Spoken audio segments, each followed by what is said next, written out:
Welcome, or I guess welcome back to my channel. Welcome to the continuation of Spooky Town, Emma in Spooky Town. I invite you to all come along with me this spooky season. It's officially October now. We have a very gloomy afternoon. The lighting is very dull, a little spooky. I've got my candle. I've got my witch's brew. There's nothing in there. And I have a giant stack of books plus a bunch more audiobooks on my phone that we're going to talk about today. I just want to go through all of the books that I would really like to focus on reading this October. So welcome to the October TBR, planning my month in reading with you guys. I'm just going to get right into it because, you know, I shouldn't be filming this right now. I should be reading. Welcome to my second favorite TBR of the year. Number 1. Oh, good goodness. Okay, so I'm currently reading Jonathan Strange and Mr. Norrell. I probably should have started this ages ago, but I didn't. So this beast by Susanna Clarke is the Game of Tomes because, you know, it is a tome.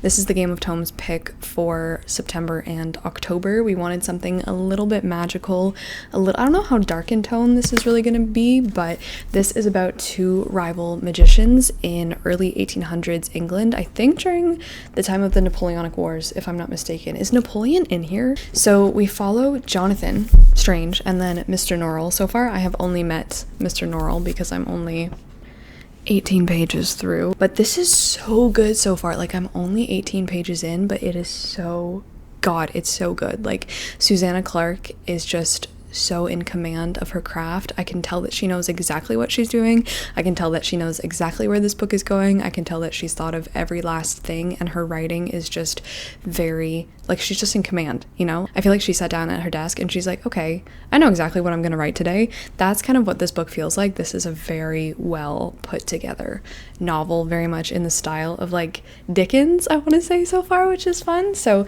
this is going to be a huge journey, but the main quest, I think, at the heart of this book is that there is no magic in England. There was at some point, but prior to 1800, that magic was lost because there are, where I am right now in Yorkshire, there are not really covens, I guess, gatherings, not really magicians because they don't do any practical magic. They only study magic and they only read books about magic, and they're like, yeah, never ask the question, like, why don't we do magic? Where did all the magic go? That's a stupid question.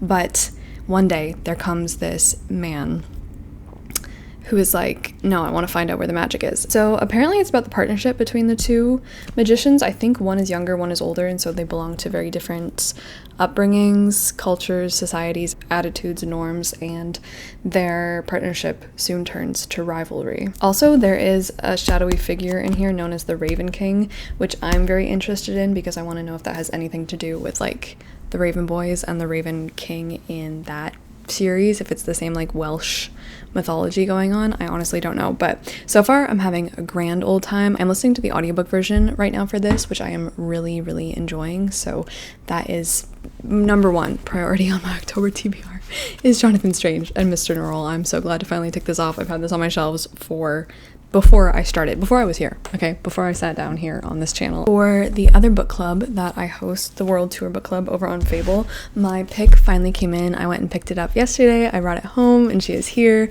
and that is The Age of Magic by Ben Okri. This one we're going to be reading for Nigeria. I'm really excited because this author was recommended to me by one of you. Thank you so much. You said that I would really like his work. The Age of Magic has begun. Unveil your eyes. I am so interested in what this book is going to bring because it looks like it's very strangely told. This is about a group of filmmakers who are escaping away. I don't know why. I think they're just tired of Paris. I think they live in Paris, but they're going to the Swiss Alps. I don't think they're there to film. I think they're just there to relax and chill and get away from life. But when they get up there, they make it to this lake, and in the reflection of the lake, they see, I don't know what they see, does it really say? But by gazing into this lake up in the Alps, each of them are transformed in a different way, and I think they each go through something a little bit different up there. One synopsis that I read definitely gave it some like creepy, haunting, otherworldly vibes. I mean, it is called The Age of Magic, but this has hotels in it. This has the Swiss Alps, this has mountains, and hopefully a little bit of snow. So congratulations. I have tricked you all into reading something about hotels and mountains. What are the odds? I really want to start that so soon because it looks so good. It looks so good. Okay, what am I gonna grab next? I don't know. Let's do this one. Something I've had on my shelf for a really long time that like I feel like I should have read by now. Look how gorgeous that is. This is The Sister Who Ate Her Brothers and Other Gruesome Tales by Jen Campbell. Jen actually sent this to me. Thank you so much, Jen. And why haven't I read it yet? I don't know. I feel like this is the perfect time because there is a specifically themed 24-hour readathon that I would like to do in October. Of course, spooky themed. Maybe I'll even host it on Halloween. I don't know. And I love the little note inside. It says, Emma, don't get lost in the forest. I do want to get lost in the forest though, Jen. I really do. So this is Jen's retelling of 14 gruesome tales from around the world. This just looks creepy. It looks good. I love the illustrations. The illustrations are by Adam D'Souza. Ooh, like look at this. Look at that one. Gorgeous. So I'm definitely in the mood for this sort of thing. So this one I think I will pick up during a 24-hour readathon. Then I have a book here. I have a couple that I would like to listen to on audio. So we're gonna see together if that's actually possible. But the first one I have in my hands is Starling House by Alex E. Harrow. Can you see that okay? I have not read from Alex E. Harrow before. Oh, it is actually available.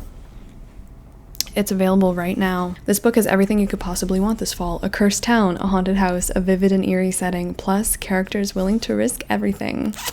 Thanks, Reese Witherspoon, thanks. Yeah, where have I heard? I've heard really good things about Alex E. Harrow. This one I got from Book of the Month. The cover is calling my name. I love footnotes. It feels like every book I'm reading right now has footnotes in it, like Jonathan Strange and Mr. Norrell does. What other book has footnotes right now? Another book I'm reading. Ooh, it looks spooky. That being said, I do need to finish the current audiobook that I have been reading for about a week now. So I'll just want to talk about this because I'm really enjoying it. And that is One Dark Window by Rachel Gillig. This has been making the rounds for I think a couple of years, although I feel like it's gotten popular probably in the last year or so. This came out in I think 2022, but this is another gothic fantasy or like darker fantasy, which I'm really enjoying.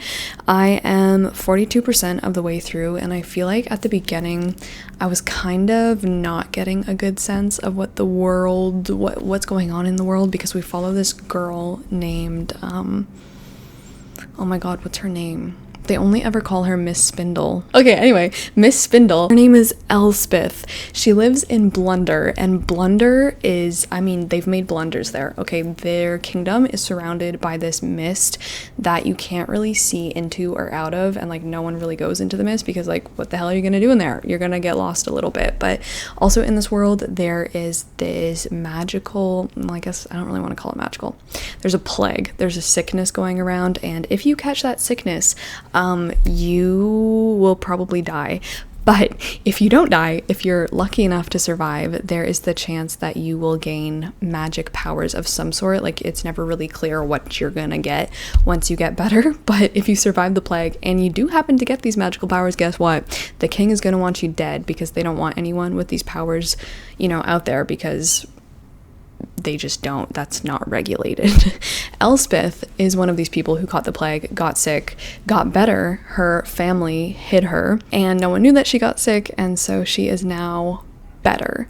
Does she have magic? Well, she just might, because there is like this 500-year-old creature inside of her head now, which is known as the Nightmare, because also in this world there are cards. And here's the thing, I don't know how I feel about like card-based fantasy, or when the magic of the world and people's abilities to do said magic come from cards. Not like tarot cards or playing cards, although they kind of take after tarot cards or playing cards. But anyway, they are called Providence cards, and I think this is where I got a little just like foggy on what's going on, because there are a lot of different kinds of cards, and once you amass all the cards in the deck, there's a prophecy that says that you can heal Blunder from like the sickness and from the mist and blah blah blah blah blah. So the world building is honestly going pretty slowly, which I enjoy, but Elspeth gets the opportunity to hopefully try a little bit to heal Blunder in this way. So I'm interested. I like the nightmare in her head. I think he's really funny. He talks in riddles and rhymes, which I really enjoy. And then there's also a little bit of a romance right now because actually I'm not going to get into it too much. I'm not going to get too much into the plot, but if you like dark atmospheric fantasy, this would definitely be up your little winding alley. So I am almost halfway through, enjoying it. Happy to see where it goes, and it's a pretty nice listen as well. So that is the book that I'm currently reading, along with Jonathan Strange and Mr. Norrell, is One Dark Window. The other book that I've had for far too long on my shelves is Mina and the Undead by Amy McCaw. So I was gifted this by the author as well. Thank you so much. Thank you, Amy. I love that it has like the little Be Kind Rewind thing on it. Did anyone watch that movie? Did I even watch that movie? I think I did watch Be Kind Rewind with like Jack Black as a kid. Anyway, this is a vampire book, but it's also very nostalgic. I believe it's set in the 80s, or is it set in the 90s? 1995, sorry, at the New Orleans Fang Fest. Oh my god, so this is, of course, a vampire story set. Where would it be set? New Orleans. New Orleans. She arrives in New Orleans to visit her estranged sister, Libby. She loves nothing more than a creepy horror movie and can't wait to explore the city's darkest secrets. While she's there to visit her sister, she gets a part-time job at a movie theater that I think specializes in horror, right? Yeah. She meets Jared, Libby's gorgeous housemate and fellow horror enthusiast. Someone is replicating New Orleans' most brutal supernatural killings. This is gonna be fun because it is like a murder mystery vampire time in New Orleans, but it's also like a comedic romp through all of the 90s pop culture trends and like very Buffy-esque. So I've actually never seen Buffy at all. Is Mina and the Undead. So I will see if that is something I can get to. It's young adult as well, which I think would be a nice little mix in because it's a little bit more like, I think, light and funny and silly than a lot of the other picks on here. Another fun one is another pick from Book of the Month. I feel like they are killing it with the October picks recently, but that is The Unfortunate Side Effects of Heartbreak and Magic. Again, this cover is just so beautiful. This is by Brianne Randall, and I don't know too much about this. I think this is another one that I would like to listen to on audio. I believe it's a second chance romance. So I love that the chapters are interspersed with recipes. Like this one is for rum-soaked peach muffins with streusel topping. Careful with these. They incite euphoria and preserve only happy memories. I swear to God, I swear to the heavens above that is finally happening. I will finally read the second book in the Vampire Chronicles. Pinky promise me right now. Is The Vampire Lestat by Anne Rice. I read Interview with the Vampire for the first time. Oh no, I think it's 2 years ago now because I meant to get around to this one last year. It didn't happen because I think I was just down in the dumps. Feeling a lot better this year, feeling a lot happier to be in the spooky time of the year than I was before, and so I feel confident that I'm gonna get through a lot more books this time. But The Vampire Lestat, I'm so excited. Interview with the Vampire for me was a revelation because I was not expecting to enjoy it as much as I did. It became a new favorite. I gave it 5 stars. My favorite vampire book ever. Sorry, Dracula. Is now a rock star in the demonic, shimmering 1980s. I'm so excited for this. I'm so excited for this. A lot of people have warned me that the series goes downhill. Let me know what your thoughts are on the second book because I have received about 1 billion asks regarding when I'm going to read this. I bought this book last year. I never got around to it. That is Nevermore, sorry, by Kelly Cria. This is a much older YA. Is it a paranormal romance? It is very much popular girl and emo boy. We have the cheerleader Isabel and his name is Varen Nethers. Anyway, they're paired together for an English project in English class in high school. Okay, I don't get this. Like, what, if anyone has read this, actually don't tell me, but I'm just gonna tell you what this says. Isabel ventures deeper and deeper into the dream world Varen has created through the pages of his notebook. So, like, is he magic? like, is he paranormal? But the thing is that his dream world is based off of the short stories of Edgar Allan Poe, which is why it's called Nevermore. And the terrifying stories of Edgar Allan Poe come to life. This looks like a weird ass time, very reminiscent of the early 2000s, I think. When was this? This came out in 2010. Then there's also like not flashback chapters, but we have chapters set in the 1800s from Edgar Allan Poe's life. So this looks like everything that I would have eaten up when I was in like high school. I think I'm gonna try that one out this spooky season and see how that goes. Okay, then very quickly, I have 3 little books here that I thought would be perfect for a 24-hour readathon, so I will spoil you a little bit into what I'm thinking of picking up. Just very quickly, we have In the Miso Soup by Ryu Murakami. Not that Murakami, different Murakami. We have Coraline by Neil Gaiman. I would like to give this another spin, and yeah, I'm so excited to watch the movie again, because I have been piling together my big spooky season movie watching list, which honestly doesn't have a lot of like horror movies on there, but if there are any movies that you think that I would enjoy, love me some animated spooky cozy movies. I just watched the other night Wallace and Gromit and the Curse of the Were-Rabbit. That was my first Wallace and Gromit film. I have never watched one before and I loved it. I thought it was so funny. I thought it was really good. Anyway, and then I also of course have here The Halloween Tree by Ray Bradbury. Can we take a moment for the cover? I thought these 3 little spooky books would be nice to read during a 24-hour readathon, because of course we have one set on Halloween night where things go weird.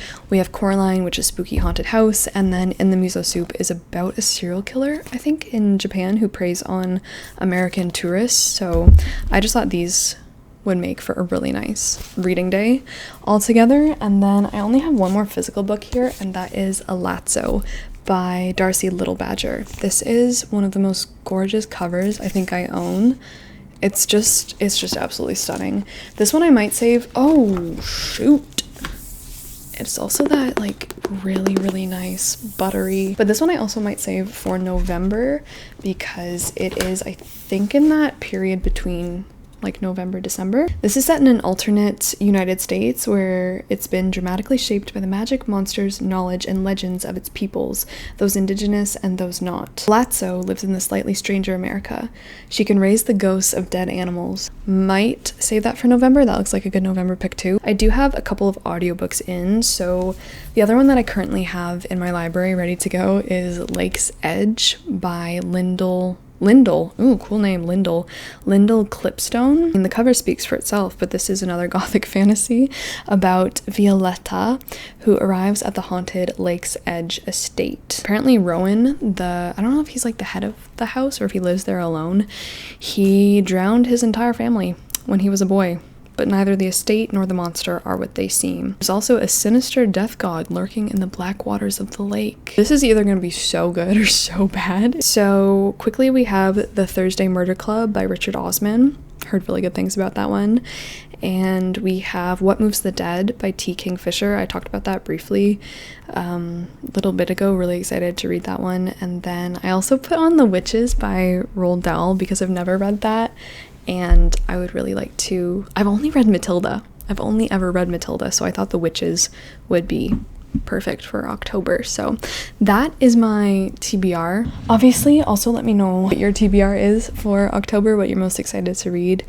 And again, please do recommend me some films because I'm sorely lacking in that department. I will see you guys very soon in my next video with more autumnal times headed your way. So until then, take good care of yourself. Go get a drink, go get something cozy, go read a nice book, go take a nice walk. Ciao.